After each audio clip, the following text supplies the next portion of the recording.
And welcome back, ladies and gentlemen, to Intel Extreme Masters Sydney. It's the last game of day number 1, and we'll have some interesting Swiss results at the end of it. And it's going to be a rematch, albeit on a slightly smaller scale, of the Starletter Season 3 finals in Kiev. FaZe versus Astralis, and I'm joined newly on the desk here by Sniper. Good to have you back.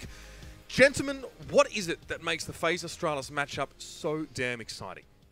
Well, I think it's just, on one hand, you have Astralis, the best team in the world, such a regimented squad, a very disciplined team, very, very good at adjusting even throughout the course of a single round and the game, of course, great individual players. On the other hand, you have FaZe, who now with Kerrigan, they have more structure, but I think they have the X factor in this matchup with players like Nico, like Alu, like Rain. They can take that extra step basically and kind of break the mold and get that win for FaZe. What do you think, Ian? Well, for me, it's just the story here is whether or not Kiyoshima can keep up that form that he had in Kiev. It really brought them across the line on the maps that they won. So I just want to see if he's able to bring that again. Obviously, this is just a group stage game, but it'll be interesting to see if you've got that Kiyoshima, Alu, that combination just working perfectly against Astralis, this regiment that we know, like military discipline, and whether or not Astralis are able to adapt now that they've had time to look back over those games as well.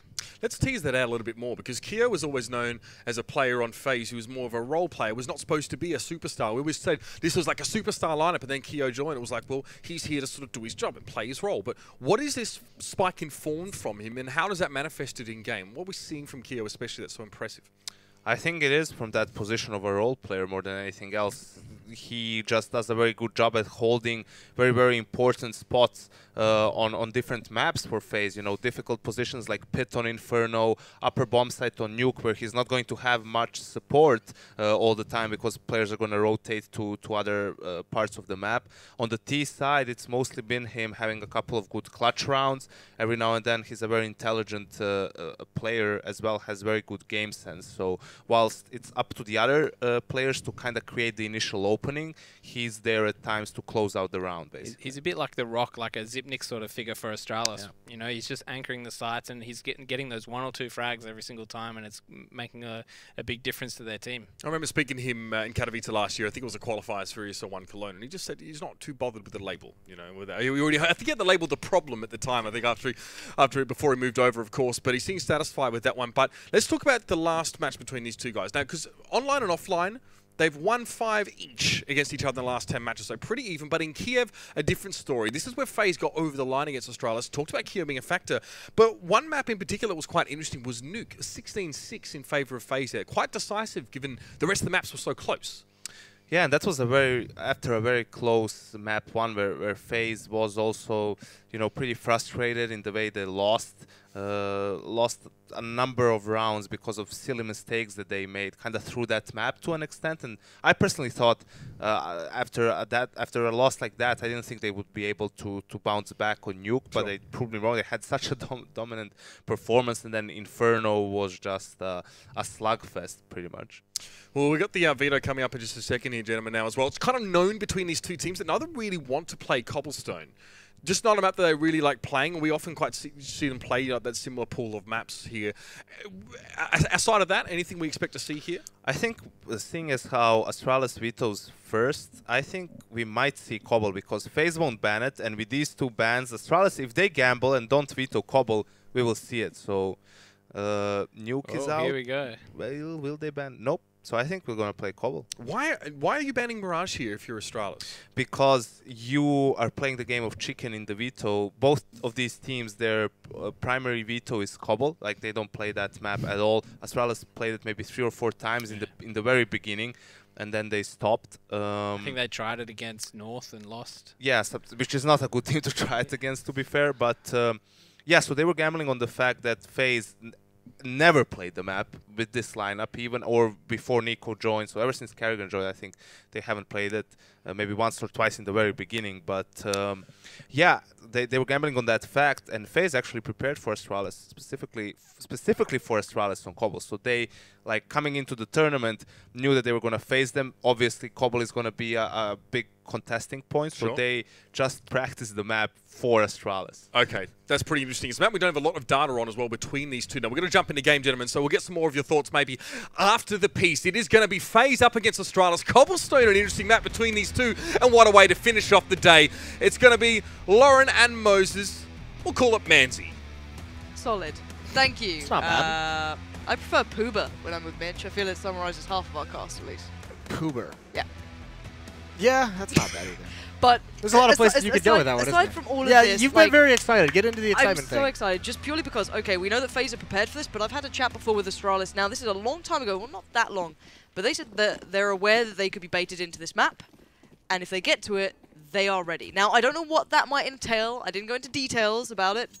But I don't think this is just a master plan from FaZe. Consider there might be something from Astralis too, because you would not end up here without a plan. Well, here's a big risk right off the bat from FaZe is two players, Alu and Keo, setting up a crossfire right at the bottom of this mid-ramp, and Rain even being up at the double doors. But they're making so much noise. That's Yeah, a lot of gonna be bodies running bait. around this. There's a lot of info they're gathering as well. Now, this is something that could be being baited by Astralis, but I mean, considering the fact how long it would take them to get back towards the B bomb site, that's going to be plenty of time for FaZe to adjust if need be. But you saw what Dupree was doing. He was literally, like, every step was, like, him jumping around. I've got to feel that's bait, or he's just kind of lost his mind, which also could be true. I'm not sure. Now, for Nico, he's got position at the platform, so he's got a pretty long range on when he's going to spot these guys if they do come to the B bomb site this way. So it'll have an extra couple seconds for FaZe to get back towards this B bomb site, but it's got to be quick. As soon as Astralis is spotted, this is a contact play. Kievi going to bait out the angle, but Nico's now been pushed off it due to the flash. Now, it is going to be a hit coming in. 3 through plat, 2 through drop. Karrigan already backed away towards the rock, watching for one player to go towards the plateau, which is actually going to be Kievi. But Dupree's going to push up close. Nico's still handling business, though. Does manage to find Device. Going to find more, though. Nico putting on a bit of a class here, leaving Zipnik's last man alive, but he can clutch like no other, so don't ride him out just yet. But he's in a 1v2, and it's not going to be easy. Yeah, Karrigan played great at the rock, but now it's Zipnik's trying to wheel his way around, and he's isolated himself from behind, but it's taking so very long. There's one shot onto Keo into a one-on-one. Alu's got the angle. Zipnik's, can he do it? He does! That is huge from Zipnik's, the clutch master again. 4 kills in the round. Pulls it out when everything was going to FaZe's favor. That's such a beastly play. Oh my... I don't know how he predicted that. I guess timing. Why was no one else helping out the guy at Rock if he wasn't going to be flanking? You could see his internal clock like that whole time during that one-on-one, ticking because away. he's getting himself in position to where if someone's flanking from platform, he's out of their vision as he continues that fight.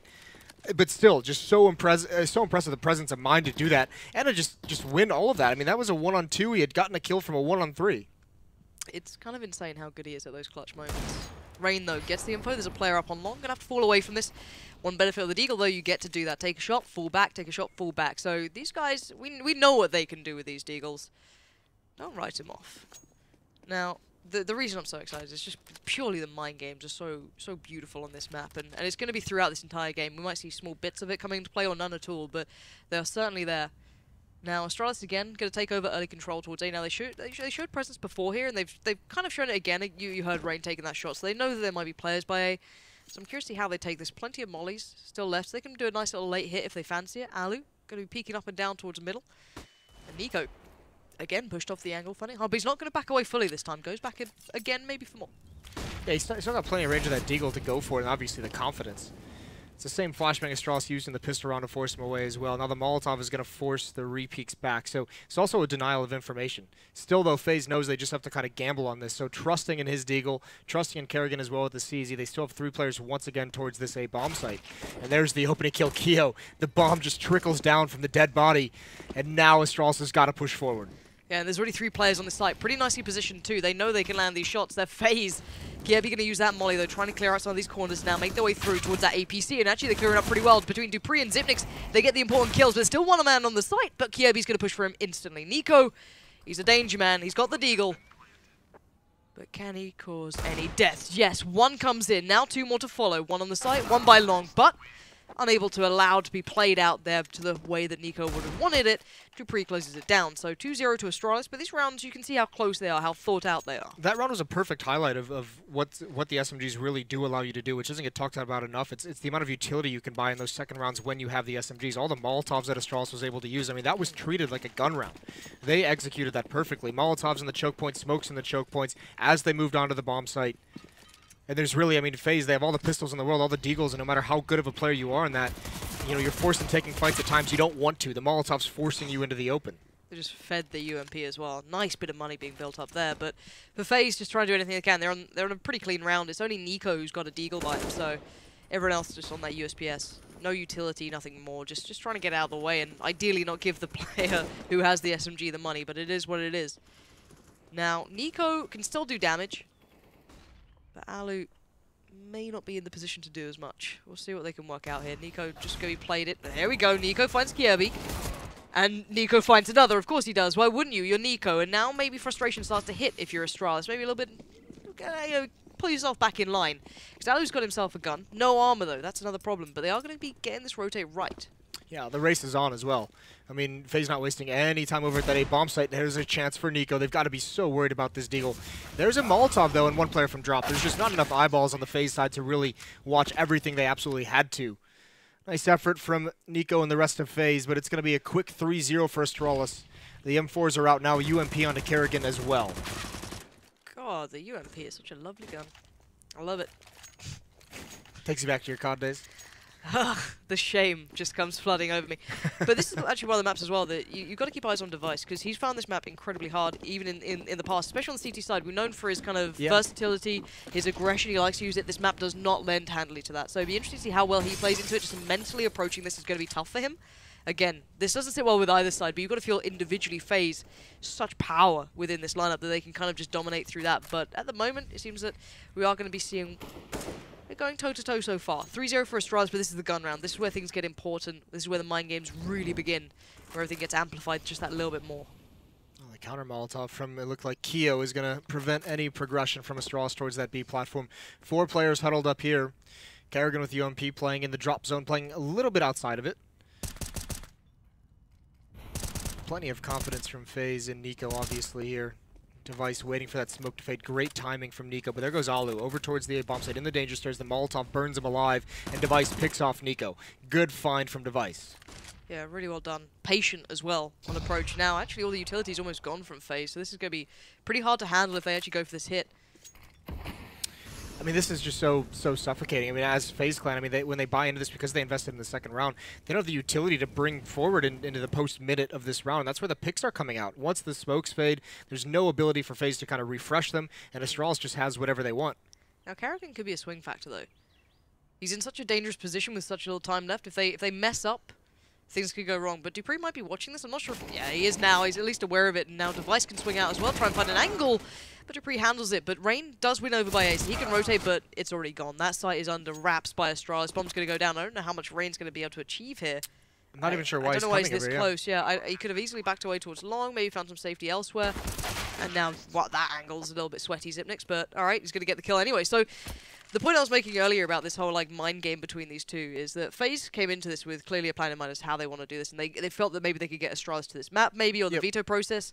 But as said, the discussion I had before with a couple of the Astralis members were that if they get forced to this, or if they get pushed to this map, they're aware that they can play, they know how they want to approach it, and if you're against your old in-game leader, who would, you know, maybe be able to kind of try and manipulate it to go that way, they've got to be aware this was always a possibility. So this is why it's such an interesting matchup, that they're both kind of in their own mindsets of, we wanted to be here. So, interesting one. Yanko also mentioned on the desk, and one of the great advantages that's made Astralis one of the scariest teams right now is their ability to adapt to their opposing playstyles on maps, and the kind of the mid-half adjustments that they make if they're running into difficulties.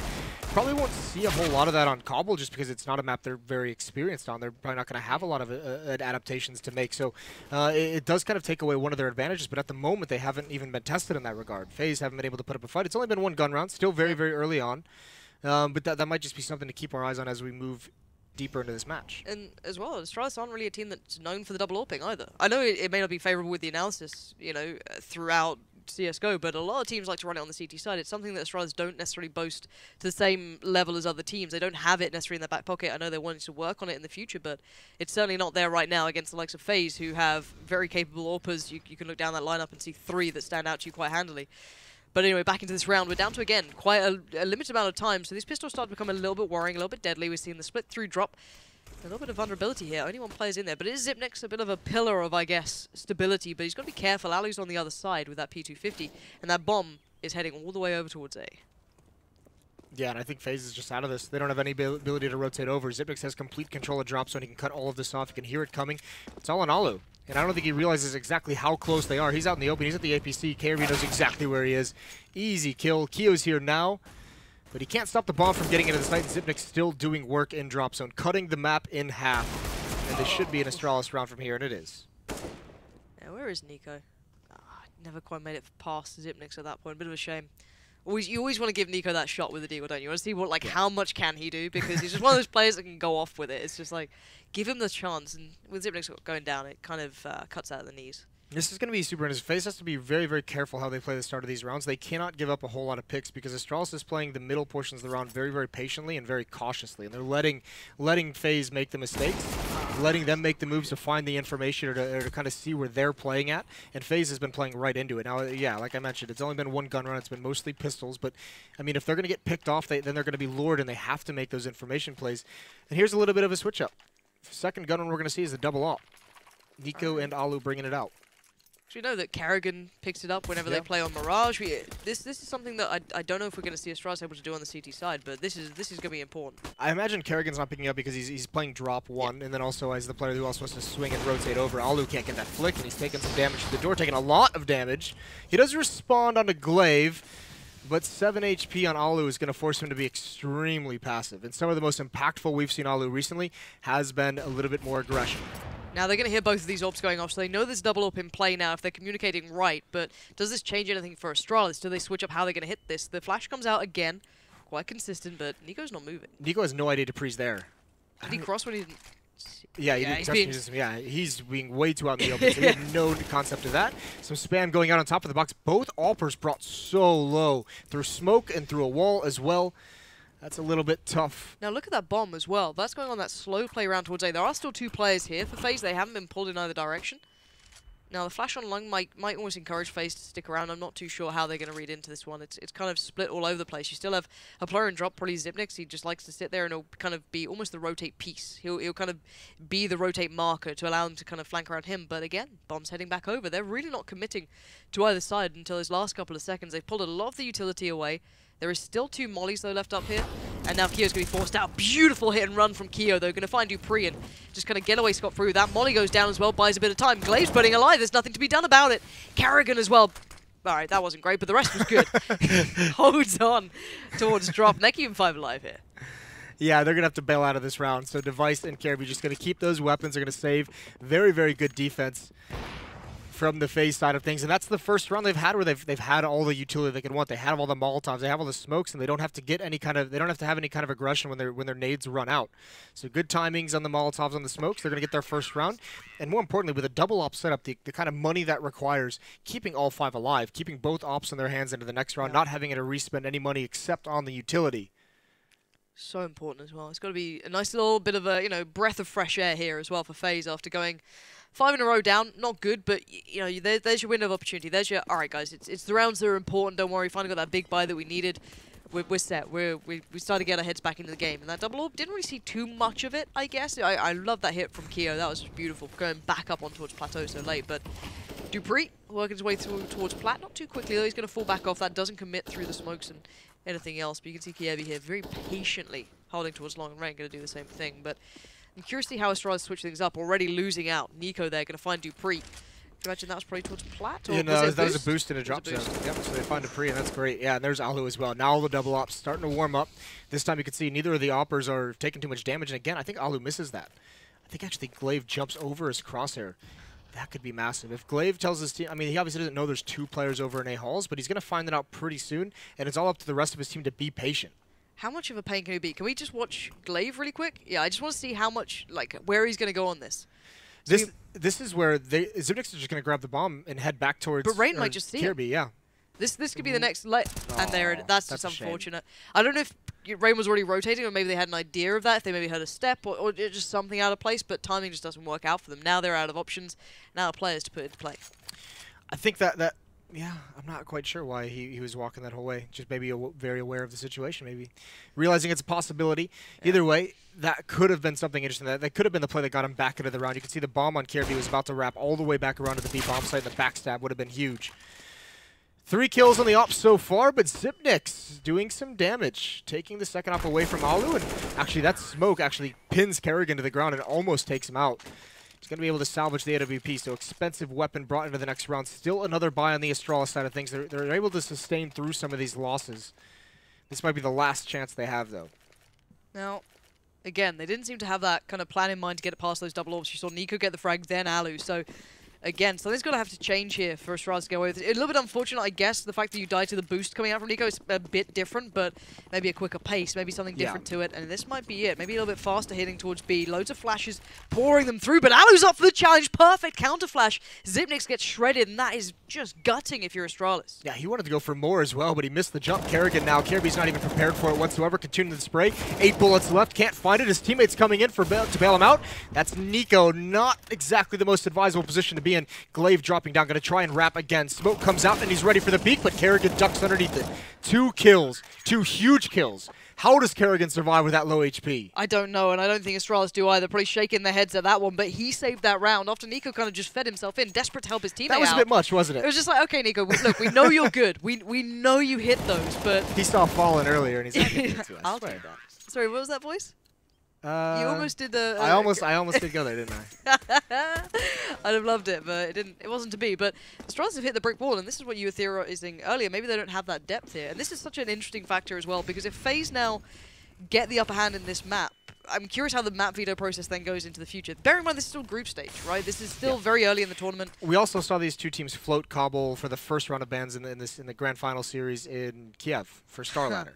And that was kind of thinking in that particular case when they were playing chicken with Cbble, it was FaZe that banned it in the second round of vetoes in the BO3. So that was a little bit interesting. But yeah, the switch of pace, the change of pace, the faster style that Astralis just brought out is the right call, because obviously you want to get the ops into a situation where they have to retake the bomb site.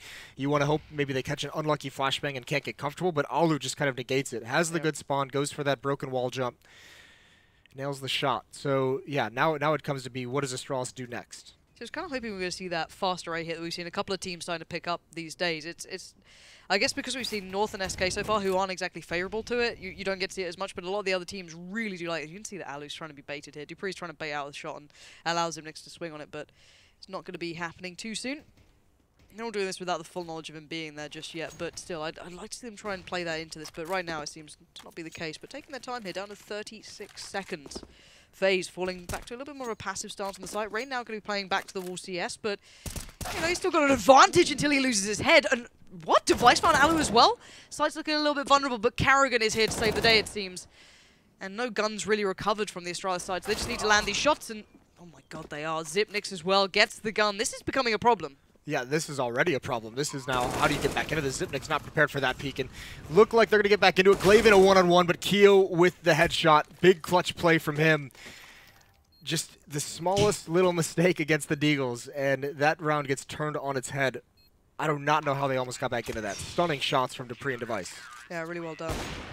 Dupree's Deagle name probably pretty fitting in that situation almost, but it wasn't to be in the end. You know, expensive round, though, for FaZe. Yeah, it was, considering they had a lot up in that round, and they shouldn't have lost that much. But still, they have enough to rebuy. Their money's still in a really good spot. You've got Alu and Keo sitting on great amounts of money. And a lot of questions put towards Keo. Can he achieve the performance we saw from him not too long ago? Not there just yet on this one, but still early days. Maybe doesn't want to bring it all out in the group stage. Yeah, save it for the playoffs. I mean, his performance at Starladder was MVP levels. Alu playing with death. Yeah, he's done this fight a couple times, and he's not really come out on top of it, has he?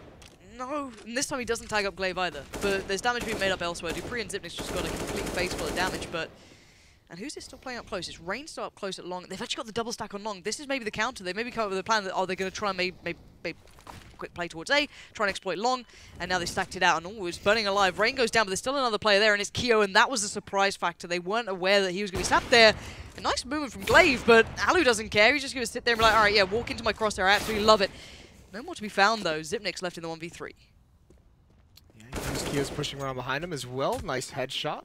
And this is, I mean, this is the other benefit of having such a clutch player like Xyp9x. Even if at this point, with 11 HP, you'd kind of consider him, you know, a little bit out of it or just not really a great chance of winning it. The damage he's doing here, that extra kill onto Keo, this is a double op setup that FaZe Clan is running, so all of these kills are so incredibly valuable to their bank. Taking the long route. Nico's already pushed up. question is, does he hear these footsteps? I don't think there's any chance that he slows down. I don't think there's any chance he realizes Nico's going to be pushed up. Oh, he does it. Nico doesn't hear it. He's so That's a knife. ridiculously That's a smart. knife. Do it.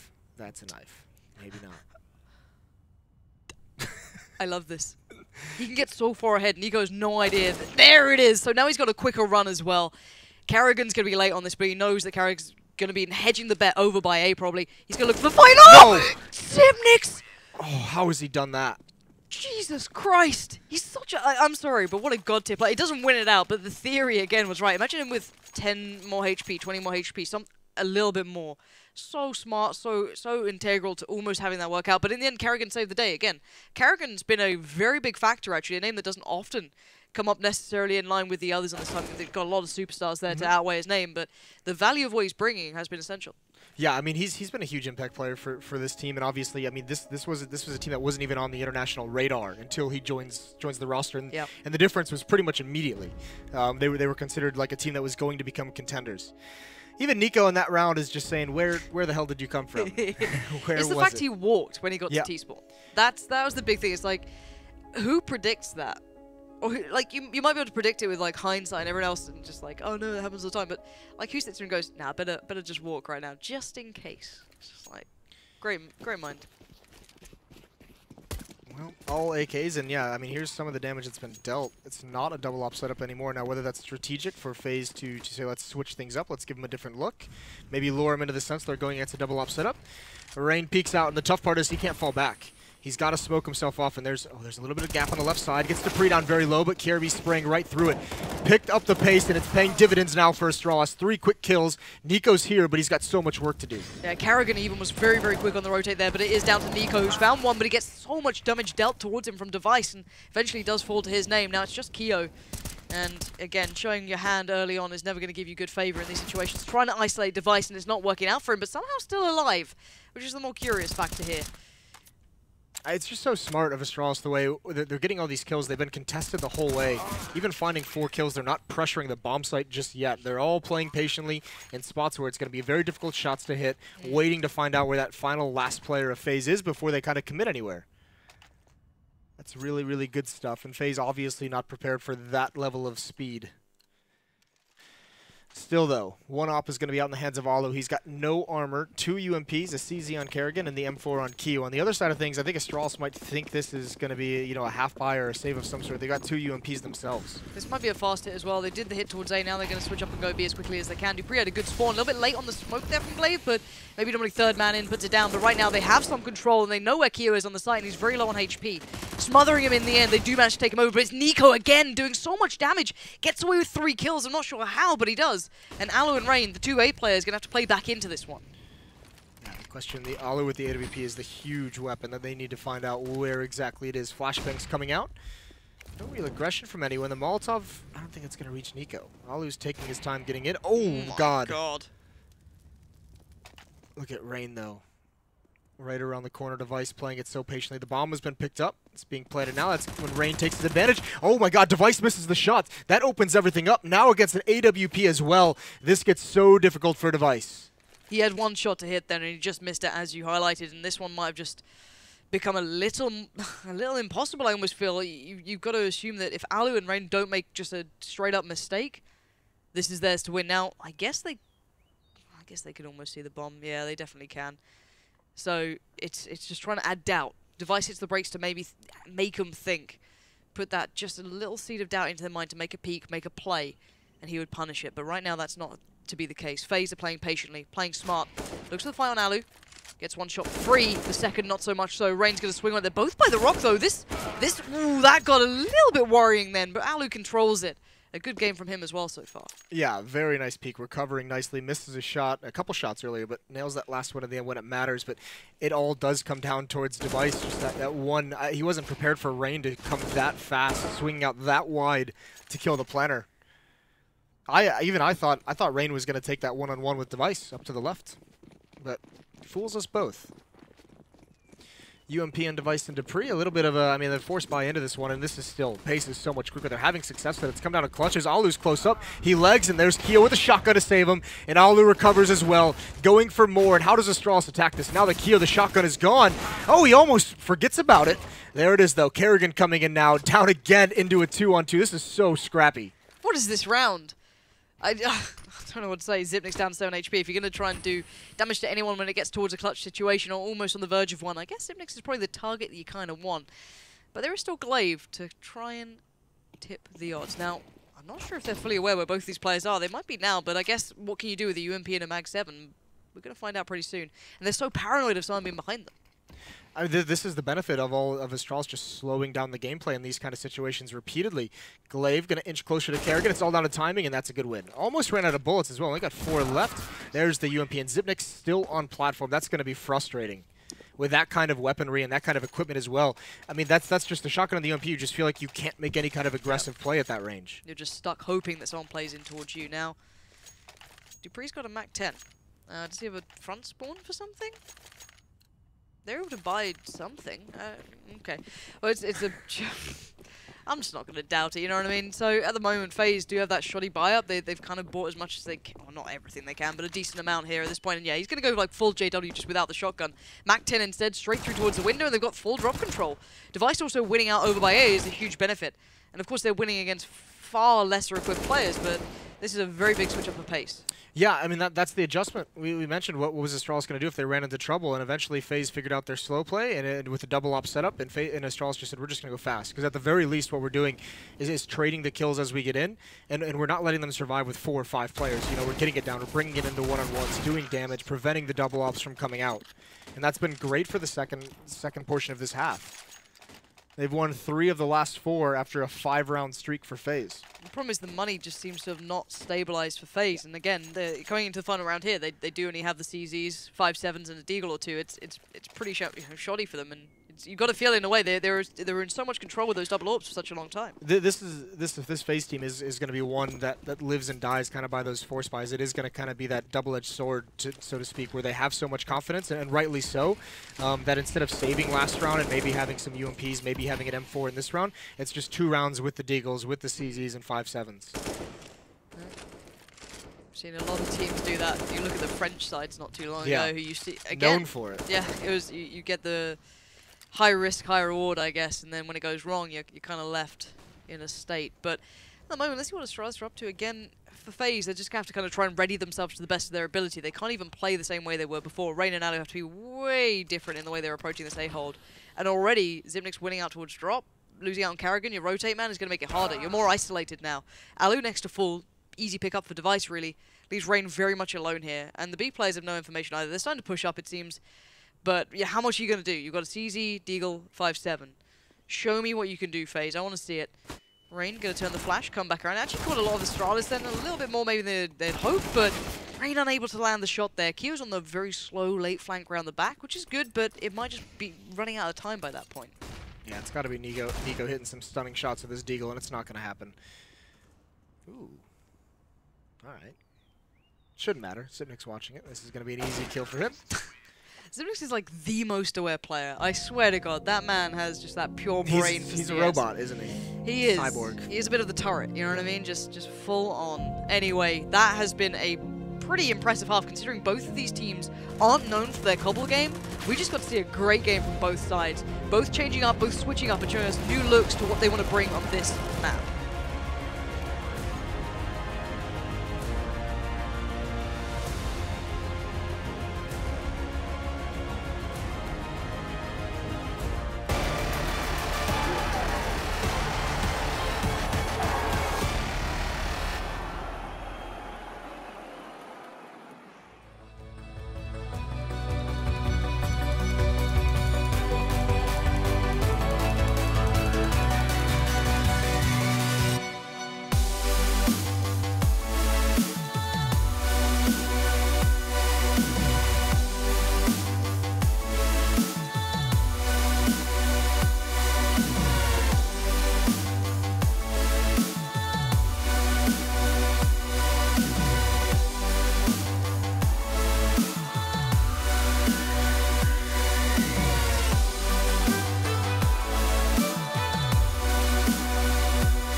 9-6 on the half. Astralis leading on Cbble. Not what you expected, and especially not against FaZe, but these two showing us something a little bit different here, and both of them clearly have a plan in mind. We'll see how that one unfolds as we do get into the second half.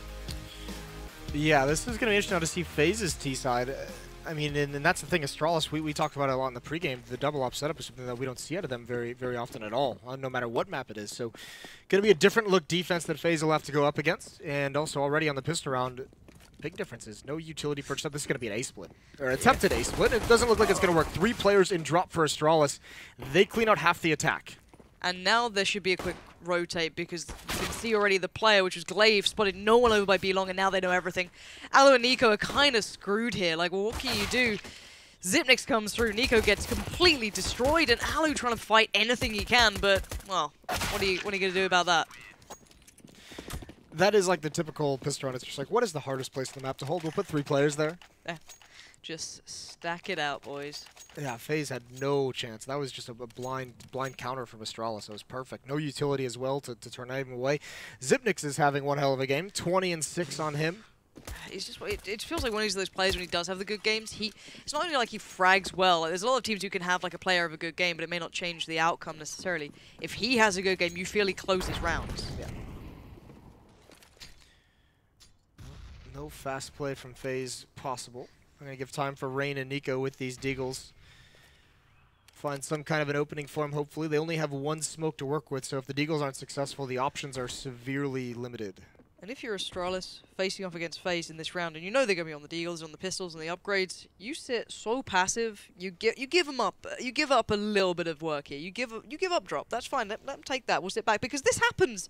Nico gonna find the first. Xyp9x, I think, was over by Chicken Coop, which is now a problem because the other Astralis players have no view towards Plateau. And you're gonna see FaZe really exploited. Glaive's down to 5 HP. He gets pushed back. Kyo's gonna punish it.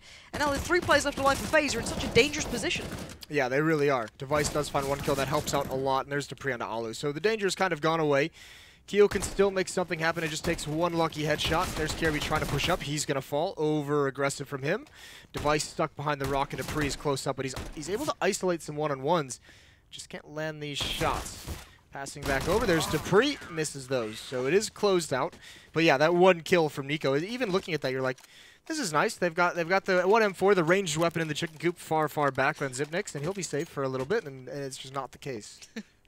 You're never safe from Nico with that deal. Yeah. Just never. It doesn't matter where you are or what you're doing. He will find you. And he will probably kill you. But now, FaZe are in a bit of a predicament. They could have really done with picking up the pistol, let's be honest, and then kind of like running it through just to purely get back score line-wise. Because, if I'm honest, I just want to see this game from curiosity's sake, because I don't think it's going to be a very common factor. I don't know if they'll actually let it get to Cbble against other teams. I think this was because they felt it was a more known quantity to play each other on this almost. I mean, the scary prospect for every team watching this right now is if Astralis can actually put this into the map pool and compete with some of the best in the world, they can play literally every map. Jesus. Do you remember what I told you? Yeah, he will find you. And he will kill you. Gabby just puts on a reminder. Glaive now aware that someone's just dropped down here. Is like, give me that gun back. It's mine. Keeps control of it. Nico's still up though. Xyp9x, learn from last time. Finds a nice passive angle. Doesn't want to leave it. If he pops up, Nico is there. And this time, maybe not going to kill you, but we'll see. He's in a 1v4. Not every time. Not every, just most times, you know? That's just most. But yeah, 4 alive this time for Astralis, so at least going to kind of keep that money up nice and high. Well, AK's on the board now. It is a rifle round for the FaZe clan, and they need to get on the board quickly. Down 6. Astralis is going to be teetering dangerously close to map point if this goes their way. Not a whole lot for FaZe to give up. We'll see what they have in store. No ops on the field whatsoever. Device still on the UMP. Like we said, he's the opera of the Astralis team. And while Cbble has been a little bit difficult, especially on the CT side, to find places to be aggressive, to do the kind of style that he wants to play. Are they just walking through a smoke in the middle? Device is not going to be happy, but they've actually spotted out. They didn't find him. They shot at his teammate, so he's got a chance to readjust. They have to take care of him. That's another angle, and it's costly. It does a lot of damage to Alu, buys times for Dupree to get repositioned. Oh, that was very brave from FaZe and frustrating for Astralis. I can imagine, like, why are 3 of them just walking through the smoke in middle? But it's kind of worked. But yeah, regardless, Astralis is still in a good spot. All the damage, Alu's at 9. He's kind of out of the fight. He's going to have to be very selective in his fights. Nico's got to do something over at this B-bomb site. He could do, but looking at Glaive's position, it's quite tricky, but Xyp9x gets completely caught out, unawares for once.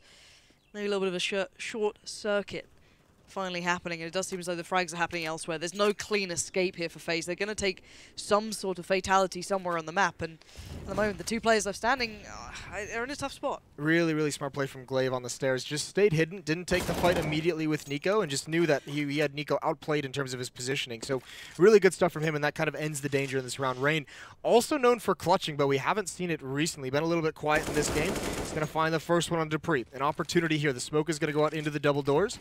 KRB is going to jump down the balcony. Rain finding his way into the site, but he's not ready for that. He's brought down to 6, just going for the plant. He just knows his team needs the extra money for the buys, and he gets it down just before the nade comes in.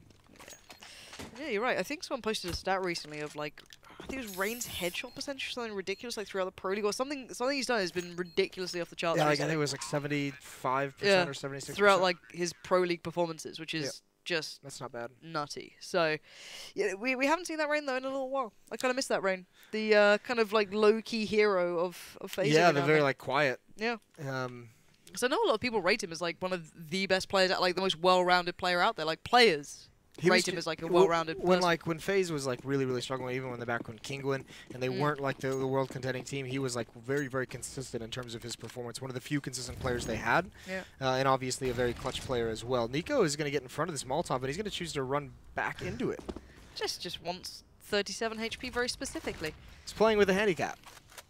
I think you kind of almost need to if you're Nico, you know what I mean? Just even the odds a little bit. But it's 13-6 in all seriousness. This is starting to become, oh, hello, a little bit of an Astralis matchup. And yeah, this does get a little bit worrying if you are other teams looking at this going, great, Astralis just has another map to the map pool if they actually close this one out and look good on their CT side device. You have to show much with that, or, you know, it's still early rounds as we're seeing him in. We just haven't seen FaZe kind of even the playing field yet. We'll see what he can do now. Molly goes in, Carrigan gets a little bit of a lick of it, and I'm pretty sure Dupree's going to hear that, and he does. A little bit isolated in danger, but he's still taking the fight. That's maybe a little too much there. Gets taken down to 1 minute now. Again, good damage, though, and good knowledge. I mean, he knows there's 2 players in mid now, so, I mean, it's not too worrying on the other side of the map whatsoever. And they only have 1 flashbang. It's going to have to be all duels. Device does have his AWP. That's going to be over towards the A bomb site, pretty deep in the A bomb site, so Astralis is content to just have this 2-and-2 split, 2 at each of the bomb sites. Nice smoke. That's not bad. He wonders. Glaive doesn't care about it. I don't know how no one was I don't know if Rain wasn't sure if he could be seen from that angle, or because he just kind of crouched into it. But Glaive's still here, no reason to be pushed off it yet. There's no utility left, so for him, it's all about buying time, and Keo kind of screwed at this point. I mean, it's kind of interesting because we mentioned both of these teams had kind of put some work into this map to get a little bit better on it. Yeah. And it was Astralis who seemed like they had a better game plan. It seems at the moment like FaZe with some of the, like, maybe it's just the disparity of the rounds, but they seem to be getting a little bit panicky on some of these T-sided rounds, like Carrigan just running through A-halls, coming down the danger stairs, and his 2 teammates at the top of mid, nowhere close to even trade that kill in danger, wherever it might have been. So it just seems like a little bit disjointed on where exactly they want to attack, but now they've gone for the 5-man, you know, rush or just the swarm the bomb site. 4 UMPs, 1 Tech 9, no slowing down here, unless there's a Molotov in your path. And no one smokes it out for you, or it's just not planned for. This is a bit of an issue, but again, it's FaZe that, God, the timing on that, but they can still at least put everything down. And Carrigan, you're just going to be frustrated if you're him. You're just sat there like, well, what am I meant to do? Keo at least makes it out, and he's going to do some serious work here. Almost felt he could have gotten that follow-up towards Xyp9x, but it wasn't to be. Now it's Aloe and Nico to try and, you know, turn the tides here, but Xyp9x will not be moved. He is the turret. He just rotates in a spot, and it seems to work. But Nico now 1v3. Bomb well and truly into the hands of Astralis, but flash and a molly to hand. What is the gameplay here? Glaive not going to let it even begin. Doesn't let the danger start. And Astralis get to map point. And I've got to say, Astralis seem way more well-rounded than FaZe do. I think you kind of hinted it in your just previous statement, but the T side coming out from FaZe doesn't seem as thoroughly planned out. It doesn't seem to have that depth yet. No, I think it's also a little bit these 2 teams have obviously having played each other so much on pretty much every single other map in the pool. This is in the group stage. This is a little bit of like test the waters with Cbble. Like see what we've put work in. If it works, or if it doesn't work, whatever it might be. Probably a very similar situation for Astralis. And there's not a lot you can take away, I think, from Astralis in this matchup, because obviously you need to see. The FaZe is another team that doesn't play this map, so you need to see it against the teams that are very good on it, the VPs, the SKs, the Norths even. If we see against one of those teams and they can do it well, that's when you start to get a little bit scared for this Astralis map pool. Be interesting if they leave it in the map pool as almost like a bait. You know, it's like see if the other teams will ban it against them, or if they'll just leave it as like a testing the waters. That's the interesting part, because I think every other team is going to love to play it against, Cbble against Astralis. Unless it goes wrong. You know, that one big team to lose on, everyone goes, oh shit. Yeah, but no one wants to be that first team. No one wants to be it. It'd be interesting to see when it happens, but we'll come to that in a moment as there's 1 minute still left on the board here. And very limited amounts to work with for FaZe. They've kind of gone through the motions of everything apart from actually hitting these sites. Yeah. Down to 2 flashes. They've got Nico into drop, which is a nice benefit, but there's still Cbble working around the back of it. Ooh, that's nice. Alu watching the window for him, so not going to let him go down for free. Cbble taking a lot of damage too, and Device down to 3 HP. This is becoming a little bit problematic. Xyp9x gets just completely bulldozed. Alu just runs through him. Glaive not getting checked on, though, could be a huge problem, and that's the bomb down. It's a 3v1. Nico had a great position to start with, but I don't know if he can do it now. He's got 2 more players to find, Jace. I don't know. He's got 30 seconds. He's got some time. The issue is the bomb is up on platform. Does Device think he's already got up there? I'm not quite sure why that's happened. Device gives one up. There's no need for that kind of a play. dupreeh now in the one-on-one. 15-6. This is to keep FaZe alive in the map. And there it is. Nico has the battle he wants. Taps away, and the head of dupreeh goes rolling. What on earth were Astralis up to? That had to have been a miscommunication, like someone telling Device, you know, he's already gone. Yeah, he's already, like he's here. He's going platform or something. Because that's you don't that's do that. Uncharacteristic from Device as well. And dupreeh kind of caught out too. They just seem rusty as individuals on this map in a weird way. You're only to each other. They don't seem part as of it is point. like not knowing the angles as well, and just not feeling comfortable in certain movements. But it's given a window for FaZe to turn this one back maybe a little bit more. We could maybe have a little bit of a further view into this, because it feels like FaZe never had the upper hand to actually show us what they can do. It always feels like their money's been a little bit off, or they just haven't quite had the control yet to build into it. So I'm hoping we get to see more. Like, don't get me wrong, I'm more than happy to watch FaZe play this one out. Now, Glaive again wants to show control over by Plateau. You can see the deep nades coming through, not giving up too much, and I don't mind that. I like the kind of more aggressive play towards Plateau. I like the way the North play when you get the deep smokes and kind of playing in Magisk and Cajun B off the back of it. Whether or not they're there yet and what they want to do is yet to be seen. But a 4-1 approach from Astralis here.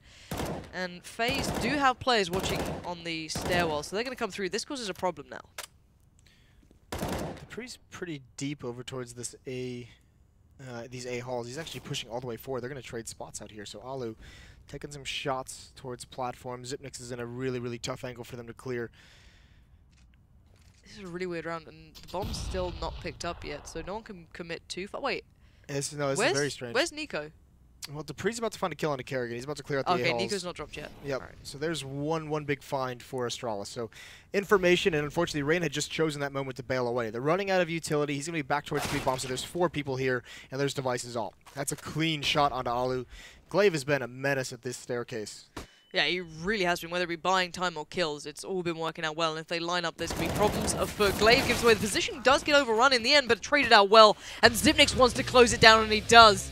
Astralis win Cbble 16-7. First half looked competitive, looked close, but Astralis truly took that game into their own hands on the CT side. Yeah, the T side of FaZe looked a little bit dicey. I think they had troubles kind of realizing how to clear out Glaive on the staircase or in that cubby to the left. Also, you mentioned never really having a whole lot of utility to do a lot of clever things. Both teams giving us a curious display on a map that we don't normally see them on, and it will be echoed throughout this tournament, I can imagine, if we see it again from either of them. But guys, do stay tuned. The analysis test will be breaking this one down further after the break.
And welcome back, CS fans. It's been a pretty long day of play for our first day of Swiss stage, but we are finally done. The conclusion, of course, was a battle of titans. The rivalry continues. FaZe and Astralis went head-to-head. But as the smoke cleared on an interesting map of cobblestone, it was Astralis to come out with a convincing victory. Gentlemen, not nearly as close as what we may have hoped for, considering how these two teams have been jostling for position over time, Janko. Definitely all about FaZe here. Astralis, should I say. It's like Yeah, I think just it was a matter of Astralis winning both pistols. They were off to a great start. I mean, the game started off with Zipix 1 before. When that happens, you kind of can sense the way the game is going to go in general. I just think that in the most crucial of rounds, basically, Astralis were more focused and had a better idea of what they wanted to do, and also were better at executing it. Would you agree with that one? Do you really yeah, think there's I so think much that's fair more? to say. I mean, that 0-5 start and Astralis was getting off to like all that confidence they would have exuded from that Zipnix clutch, and then just playing their normal game that they've obviously been practicing. Both teams obviously shadow practicing it, and unfortunately the trump card didn't pay off this round, but it's just the group stages, and we were just discussing what effect it would have on the final if they meet each other again, whether or not they go for Cbble again, and if they win again or if they lose. Yeah, let's tease that out a little bit more. Now that we've seen Cbble shown by Astralis, I mean, that means something in terms of the Astralis FaZe matchup, especially when the finals are best of 5, so you need to have the deeper map pool. But what does this mean as well in terms of Astralis' capacity? We're actually seeing that expand now. That pool's getting deeper. Is it enough to say, of course, knowing that FaZe, Janko are not big on Cbble either? I mean, it is like insane at this point if they can actually play Cbble at a decent level at least, because they don't need to. They're never going to play Cbble against North or against maybe SK nowadays, Okay. right? But they can float it against teams like FaZe, other teams where Cbble is like the 5th or 6th map in their death chart. And teams that would pick Cbble against Astralis maybe won't do it now, and that would give them an even bigger edge. Into half-time, it was reasonably close. I mean, 6-9 in scoreline, and when we saw the T side of FaZe be pretty gutless, I mean, they weren't really able to make anything happen. I think the one round they did win, of course, was Nico at managing to clutch it out 1v2. Why? Why is this T side for them so unsuccessful? I think you can also see how when FaZe force buys and it doesn't pay off, how it can influence the way some of the other rounds go, because they force buy, they lose, then some of the players, for example, Nico buys a deagle in the 3rd round as well, and that kind of impacts your economy. He comes into the first gun round with 4100 or 4400 because he got the frag. But the point being, if you keep rebuying pistols and you don't get the kills, you're not going to have all the utility for the gun round, which is going to make it more difficult to execute. And against a team like Astralis, a couple of less flashes for you to use, or one Molotov less for you to clear out the choke point, maybe all they need to have a successful hold. And I think that was what it was as well. For when they were coming through on their T side, they weren't able to get through to the bomb site. They were getting held up in all the choke points, whether it be middle, side hall, or towards the B platform. They just couldn't break in. When they did break in, there was a couple of flashes of brilliance here and there, but the Astralis retake comes through and they were just clutching everything out. So is that just a mismanagement of economy then on the side of FaZe when you see these dry hits on towards B when they get completely shut down, pushing on B platform the same way we saw Taco finish SK's game there as well? It almost seems like suicide to make that play. I think you can say that it's a mismanagement of economy in general, but not for FaZe, because FaZe is just so successful with the pistols that it generally pays off more often than it doesn't. Maybe this game was an example how it looks like when it goes wrong, because Astralis in 2 halves combined had an 11-0 start. It's very difficult to climb back, to claw your way back against any team, let alone against the best team in the world. Surely enough. And now, with our first 8 matches done and dusted, let's have a look at the standings for today and see how teams have shaped up with this group stage of Swiss. Being halfway through, so no surprises there to see Astralis and SK up at the top. Optic, FaZe, North and Chiefs currently occupy the 1-1 region. Still much to be told about their fate. But for Vici Gaming and Renegades, they both stand on the precipice of elimination here, and having a look at this and having an idea of the 0-2 teams playing each other and the 2-0s, what are Renegades' chances of remaining in this tournament at this stage? I mean, if they play the same way we saw them play today, slim to none. I mean, Vici didn't impress much either, but some of the stuff from especially in that second game, because that's where we expected more from them. Like, okay, their first game against FaZe is the clear favorite. They were actually probably the favorite against Chiefs, and they really performed abysmally. And I think it's even, you know, it's way worse than what they've shown online as well. They actually looked fairly decent online, so improving even. Yeah, I hope it's just an off day for them. First landing, you know, event for this lineup as well. So I hope they're going to improve. Yeah, for me, I think it's all about whether or not they can tomorrow take on Vici. One of them has got to obviously be the first person knocked out of this, or the first team knocked out of this tournament. And Vici, from what we've seen, they've not been as bad as Renegades were against Chiefs. So I think they might be able to put the pieces together and take it to Renegades. So they're going to have to do their homework overnight. And then I think for me, like, the interesting clashes are there in the 1-1 group. You've got, you know, now you've got FaZe in there, Optic in there, as well as Chiefs. So it's going to be really interesting to see if, you know, Chiefs get FaZe or something like that. And before we wrap up as well, we have a look at over some of the moments from today that were perhaps more interesting. We call them top plays, but we'll see maybe why that's not maybe the case. This was, of course, Taku for SK to pretty much close the game up. How times have changed. It seems like all those notes Taku was taking have finally worked. His op was called Drop for Fallen a while ago, and now it's called I Think I Learned. So seems like he did. This was an amazing hold. Well, this is a config as well here. Running out of bullets, I guess, at a very crucial moment. That's just very, very, very painful. I mean, but that was also him just whiffing. You know, he can hit that shot easily. It was just a bit unfortunate for him, but the tack run is actually pretty nice because he played it perfectly with positioning as well, which is something that's very difficult for players who want to pick up the op, but they're not like, oh, who are riflers, right? They kind of have a tough time with learning how to position with the AWP, but in that situation he played it perfectly, played for time, had like, he didn't over peak, he didn't overextend in that situation, did exactly what his team needed him to do. And of course, for config there as well, I mean, we talked about that already, him sort of not reloading, who knows, could be him trying to be quiet, could just be otherwise, him trying to hang on. He has 6 bullets, didn't really make it work out. Yeah, just going for that stealth play, and you know, it's always that moment of hesitation when you come around the corner. If he was just to flick onto that guy and just shoot straight away, 9 times out of 10 he would get that. But he was going for the, he just hesitated a bit, and obviously the other guy had no idea where he was, so his movement is unpredictable. It's just happened to the best of us anyway, so 4 bullets left in his clip and he whiffs. That's life. That's life. life. Yes, sometimes. Let's have a look at our round 3 matchups, ladies and gentlemen. Perhaps some interesting ones here to come up. It's going to be Renegades versus Vici. That we know. Optic going up against Chiefs. North versus FaZe, and then SK versus Astralis. Thoughts, feelings, emotions, gents?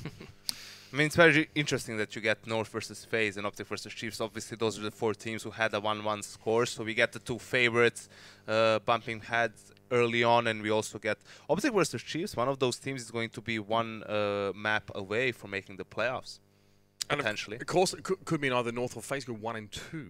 Yeah. As well. We'll have to play a couple more games to keep themselves Well, then alive. that'll go up against Optic or Chiefs even, and then after that, Renegades are back in the mix, or Vici Gaming are back in the mix, and they might have to verse someone that they've versed already. And 1 slip and you're out. You need to kind of run a gauntlet to make it back in. It. But that's the way it stands, ladies and gentlemen, and that's about it for today. We come back tomorrow with day 2 of the Swiss stage. Win 3 and you're in, lose 3 and you're out. That's going to be the mantra we live by tomorrow. We'll see who stays, makes their way to the arena, and who goes home early, empty-handed. See you tomorrow.